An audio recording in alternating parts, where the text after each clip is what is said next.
warahmatullahi wabarakatuh. Kembali lagi dengan saya Amanda Yulia Mardani dengan NIM 90500123030 dari jurusan Perbankan Syariah kelas D.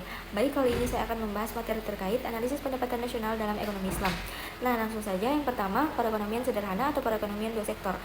Dalam perekonomian ini hanya ada dua sektor yang berperan, yaitu rumah tangga dan perusahaan, di mana rumah tangga menyediakan faktor produksi seperti tenaga kerja dan modal, sedangkan perusahaan memproduksi barang dan jasa. Dari pendapatan nasional perekonomian dua sektor dapat menggunakan rumus Y sama dengan C tambah I, di mana Y adalah pendapatan nasional, C adalah konsumsi, dan I adalah investasi. Yang kedua, terkait fungsi konsumsi, kita dapat menggunakan rumus C sama dengan A tambah BY, di mana A adalah konsumsi otonom dan B adalah marginal propensity to consume atau MPC.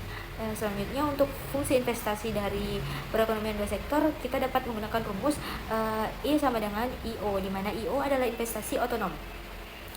Nah, lanjut, kita akan membahas fungsi tabungan dan fungsi investasi, di mana fungsi tabungan dalam perekonomian sederhana dapat diwakili oleh rumus S sama dengan Y kurang C, di mana S adalah tabungan. Dan yang kedua, fungsi investasi dalam perekonomian sederhana dapat diwakili oleh rumus I sama dengan IO. Dalam perekonomian Islam, fungsi tabungan dan fungsi investasi memiliki peran penting dalam mencapai keseimbangan ekonomi. Tabungan dapat digunakan untuk membiayai investasi sehingga dapat meningkatkan pertumbuhan ekonomi. Nah, selanjutnya terkait perekonomian dengan kebijakan fiskal atau perekonomian tiga sektor. Dalam perekonomian dengan kebijakan fiskal ada tiga sektor yang berperan, yaitu rumah tangga, perusahaan, dan pemerintah. Pemerintah dapat menggunakan kebijakan fiskal untuk mempengaruhi perekonomian.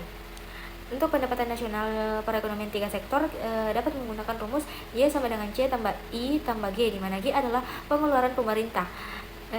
Untuk fungsi konsumsi dapat menggunakan rumus C sama dengan A tambah BYD, di mana YD adalah pendapatan disposable. Nah, untuk fungsi investasinya, investasi dalam perekonomian dapat dengan kebijakan fiskal dapat diwakili rumus I sama dengan IO. Terkait fungsi pengeluaran pemerintah dalam perekonomian dengan kebijakan fiskal dapat diwakili dengan rumus G sama dengan GO.